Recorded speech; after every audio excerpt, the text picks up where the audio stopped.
Hey there, welcome back to Flat Tire Farm. We're a 40-acre off-grid homestead building in Alaska, and in today's video we show you how we start rescuing the goats from Goat Island. I give you a full plant update because we haven't done that in quite a while. We give you an update on the baby geese eggs and some regular chicken eggs, and I started making soap again. All right, y'all, today is day 26, and that means that these little goose babies and these eggs go into lockdown. I'm gonna get them sprayed off like I normally do. I'm gonna add some more water to our brooder so that we keep the humidity up extra high for hatching, and then we don't turn them anymore. We don't even bug them. We just leave them there until there's little goslings. It's not a brooder. Did I say brooder? Yeah. Why did you let me say brooder and you didn't stop me? You just let me keep going. It's fine, they'll forgive you.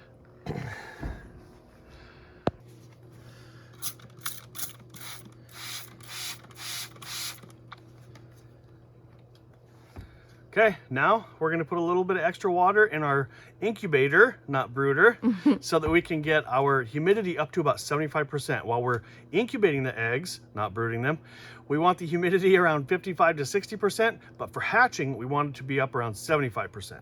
Mr. Reeve, how long do these geese need to be on lockdown? Until they come out. How long is it gonna be till they come out? I don't know, I'm not magic. Well, like a day, 5 seconds. No, it's like, I think it's like a week. Okay, so we gotta check on these guys. Yeah. Okay. Now remember, we started the second batch of goose eggs in this second incubator that we have. And these guys are not ready to go on lockdown yet. So we just give them a spray and they're headed back in. Well, it's been a while since we've updated you on, well, the plants and the seedlings, so I thought we'd do that today, and I'll show you some experiments that we've been working on too. All right, let's get a little catch up done. These tomatoes started getting pretty big, but they were doing okay on their rack. Then they got so big they started growing through their rack to the point that it was going to be detrimental to them. So we had to get something done. Now I could put all these tomatoes in some gallon-sized pots or half-gallon-sized pots. However, one, that takes a lot of dirt, and two, way more space than I have. If you know anything about me, you know that I don't like to waste anything, so we had a bunch of these 2-liter bottles stored downstairs in the basement. So we improvised. Now it was easy to see that those tomatoes definitely needed to be up potted, but if you look at the stem of a tomato plant near the base of it, it has lots of little hairs that stick out, and if you can get those little hairs in the dirt, they will grow roots from all those little hairs and create a stronger and more stable plant. So it was important for us to find a pot that we could get the tomatoes deep in the dirt. These 2-liter bottles fit the bill perfectly. Because I'm cutting the drain holes at the very bottom of these bottles, it'll also allow me to bottom water these tomato plants. We snipped off all the leaves that were going to be underneath the dirt, and we dropped the plant as far down in the 2-liter bottle as we can before we started filling it with dirt. That way, the exposed part of that stem would have the most opportunity to grow a good and solid root system. Now here's a half-gallon pot and that 2-liter bottle next to one another. You can see we get just the same amount of height of dirt, but the diameter of the 2-liter bottle is much less, taking up way less space for me, which is definitely a yay. We ended up with about 60 of those tomatoes. In just a little bit, we're gonna do something else with them. But first, let's get you caught up on some of our other plant projects. Here's a garlic experiment I did where I started garlic 2 different ways, trying to find the best method to give me the best jump start on the season. On the left, I took an old disposable salad bowl and cut holes in the top tray and set the whole bulbs of garlic in it so that the roots could touch the water below. On the right is just some single cloves of garlic that I separated and put in dirt. Both trays of garlic were started on the same day. Although the ones I started in the water have a beautiful root system, they did end up being significantly smaller than the ones that I originally just started in dirt. So in the future, I'm just going to start all the cloves in the dirt. But for now, let's get these ones potted. Okay, on to our next experiment. So I ordered these on Amazon because they don't grow here. And pretty much they look like mushrooms with chin hairs. And this is very much an experiment because I'm not sure these things are even alive anymore. So this is comfrey.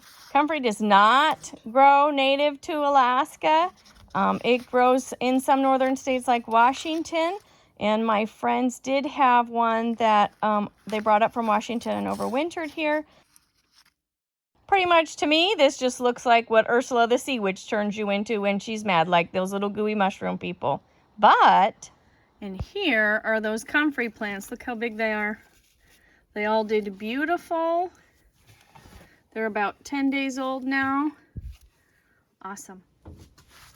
If you can believe it, this is that comfrey now, and it's been, I don't know, 2.5, 3 weeks. So it's doing awesome, and I'm really excited about it. I have 3 of these little guys, and I'm gonna see if I can get them to overwinter, which I will be extremely ecstatic about if I can get to happen. Here's another little experiment that I'm doing. In Alaska, carrots don't overwinter, and it takes 2 years for them to go to seed. So I saved some of our carrots from the cold room, and I cut the bottoms off them, and I've got at least 2 of them to sprout. So maybe they can grow and flower and seed this year, and then we'll be able to seed save our carrot seeds. Here's those garlics. Look how good they're doing. And I'm going to go ahead and leave the plant lights off, otherwise everything just looks like disco jungle in here. There are those tomatoes back there. There's 22 inches between these shelves, and look at how big these tomatoes have gotten again. Like, they're trying to grow through the shelf again. You can see up top there maybe. They're trying to grow through the top. Isn't that crazy? This part's really boring. It's just a bunch of oregano and thyme and basil that I planted in the hopes that we can get lots of extra plants going. This back here is also basil, oregano. All the orange tabs are oregano. See how I figured that out? And these are our onions, which are doing really good. Here's our little brassicas that we started, our little broccolis.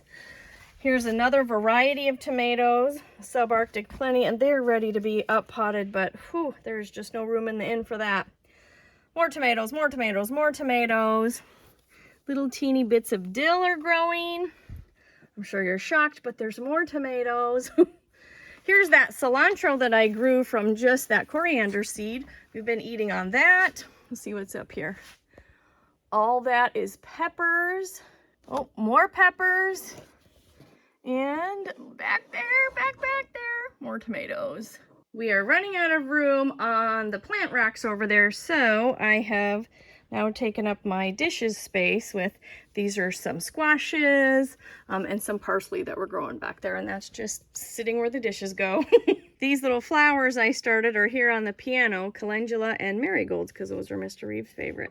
In an effort to make more room, because we still have not planted all the seeds we need to plant, I have to make more room. I'm going to try to get all of these 2-liter tomato plants to fit along the windowsill. So let's see how that goes. First thing we got to do is get this windowsill cleaned off. It also doubles as our bathroom counter. Since the kitchen sink is the only sink there is in our cabin, well, that's where our toothbrushes live. Here's our first little sad candidate here. I'm just going to take a bread bag and wrap it underneath the bottom of the 2-liter bottle because, well, the windowsill is going to get wet when I water these plants if I don't find a way to capture that water.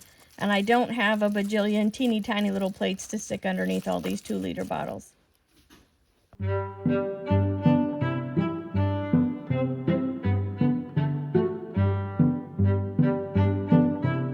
Well, we made a dent in that. We got a little bit more room. When all these guys were all squished together there under the plant lights, they were able to hold each other up, but they are not holding anything up right now. So I think what we're going to do is we're going to string a line across the windowsill, and that will give them a little bit more support. Some of these are already blooming, which is not normal for Alaska. These got started really early. And if you watched our seed starting video, you'll see that they were already pretty big when we first got them. So I'm very fortunate that we got these, but hopefully they'll make it till I can get them in the greenhouse. We'll see.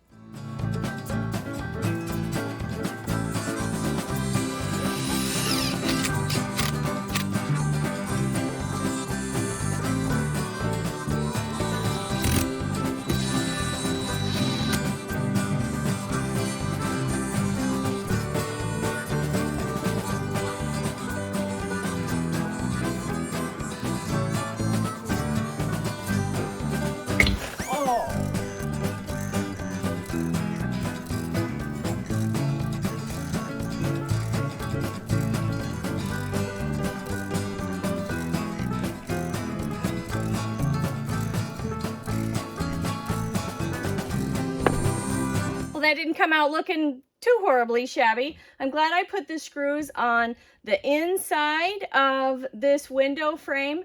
These window frames are 8 inches deep, just so that I have a little ledge there, but that gives the tomato plants nice space to kind of grow in and not have all their support be on the window, because it's still freezing at night here. And it's likely that a lot of the leaves that are touching the window will probably get too cold and die, but the main plant should be able to be just fine and can lean against these ropes 8 inches away from the window. And so fingers crossed, we'll have lots of tomatoes this year.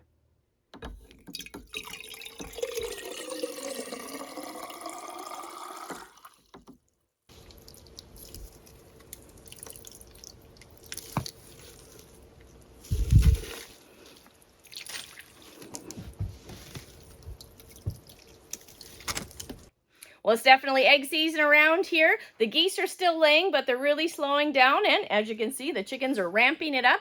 If you didn't know, geese only lay eggs one time a year, usually just for a couple of weeks in the spring. And, well, chickens, they'll lay as long as they have enough daylight. Now, here in Alaska, that means that our egg season generally is probably shorter than most. Our chickens will lay usually starting sometime in April and end or really start trailing off into September. Right now we have enough eggs to store in this 5 dozen egg box I saved from when we had to buy eggs. And I'll store that in the cold room. And later on in this season, I will show you how to water glass eggs, but it's not time for that just yet.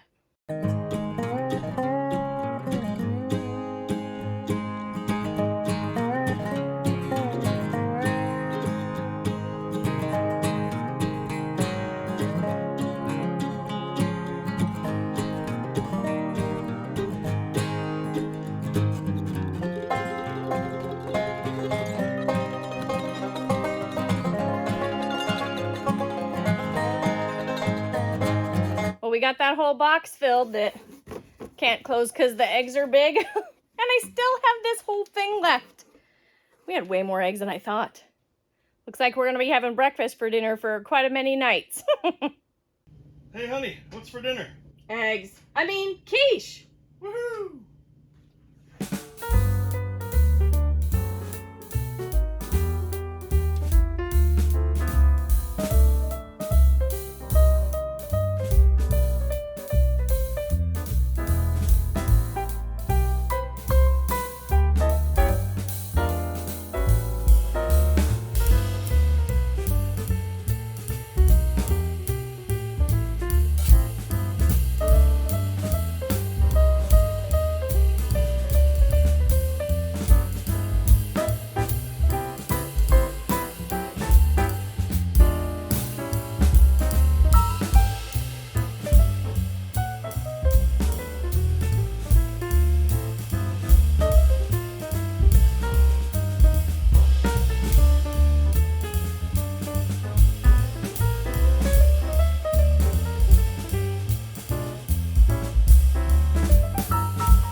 right, Mr. Reeve, you ready to taste test quiche dinner? Oh yeah. Okay, go ahead.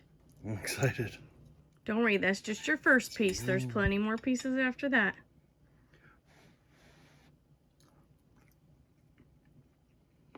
You're happy? Wow. Hey y'all, since I put all those animals in the garden and it turned out not to be a very good idea, I have to figure out what to do with those guys because the girl goat's pen is kind of like the lost city of Atlantis right now. So until the spring flooding is done, I got to see what I can do about some temporary pens, and I'm thinking I'm going to see if I can dig out this pen right here, get it out of the snow and onto dry ground, and then possibly pull up some of these fence panels in here and make another pen. That, along with another pen that we purchased from in town the other day for way too much money, because that's what happens when you ready fire aim things, we should be able to come up with 3 more pens and get those guys out of the swamp down there. Now, this time of year, the snow is so soft that snowshoes become a little bit of a liability, so we're going to try and post hole our way through this stuff to get to that pen. Let's see how this works. Might be the worst idea ever. Oh, actually, it's not too bad. Luckily, the dogs have been running around here in the winter, so it's a little bit packed down. All right, let's see what we can do here. Well, I'm just about here. Snow is just a little bit over knee deep. Oh.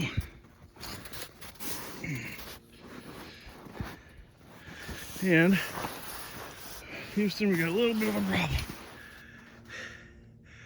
I forgot to take this piece of metal roofing down over the winter, and the snow crushed it and took that upper rail with it. I think we can make it work though. It actually pulled that one out. So this might be interesting. Let's see how loose it is. Now, if you all were with us last summer, this is where all the baby goats were, inside here. I would come here each morning and bottle feed the babies. There's a kennel down underneath here that they slept in.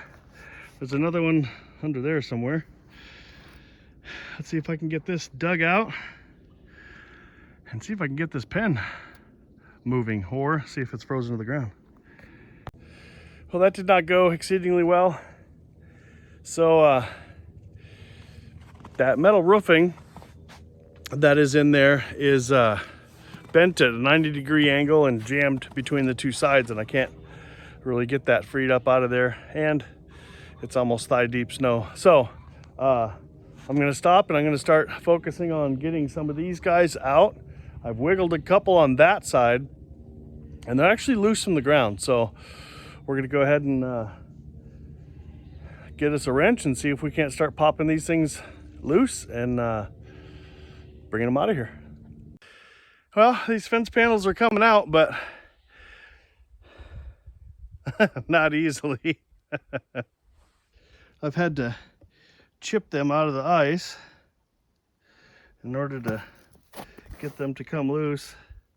You can sort of see right along here where the edge of the fence was.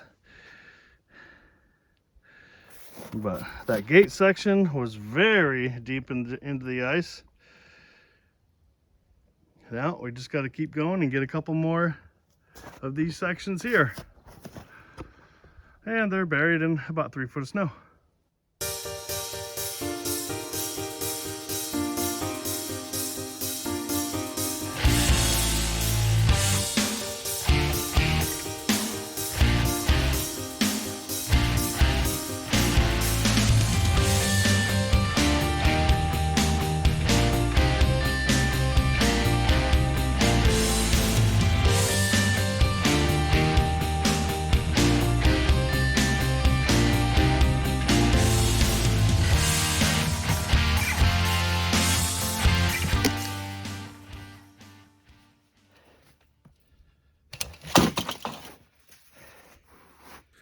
Well, this is shaping up to be a bit of a waste of time. This is not going to happen.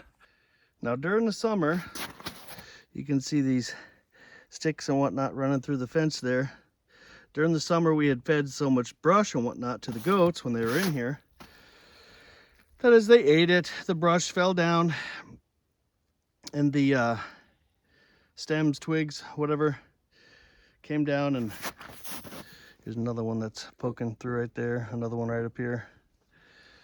But the stems came through, stabbed through over the bottom rail of this fence, and now they're encased in ice. It's like crisscrossed rebar over the bottom of that thing, so it's not a worthwhile use of my time. What we do have is 3 panels that we got out of here. We got 2 regular panels and the panel that has the gate in it. We do have some pallets that are laying around. We can, I think we can still fashion some sort of fence. It's just not going to quite be what I was hoping. When we moved to the homestead, I packed all of my soap recipes. I did spend a little bit of time digging for recipes, but it's just going to be much easier if I make my own again. So I've been practicing.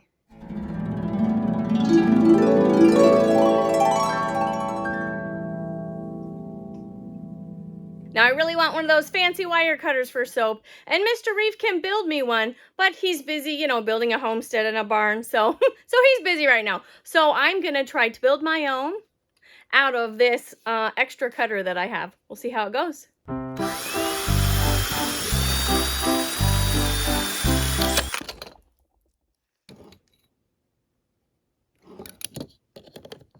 Hi. Hi. Camera's on. Can't be mad. Why? What'd you do? I need a new one. I don't have a new one. I broke it. I got a different size. I'll take one a little bit bigger. Okay. Stop breaking my stuff. I gotta find the piece still. Don't push on it.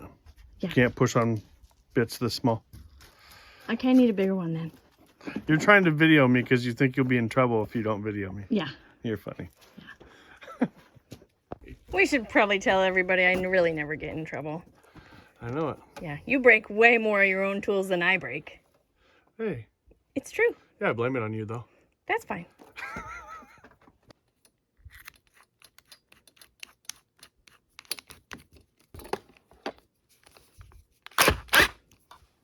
Bye-bye.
Well, it definitely worked out okay. There is some downsides to this. I don't know why I thought I needed to put the screws on opposing sides.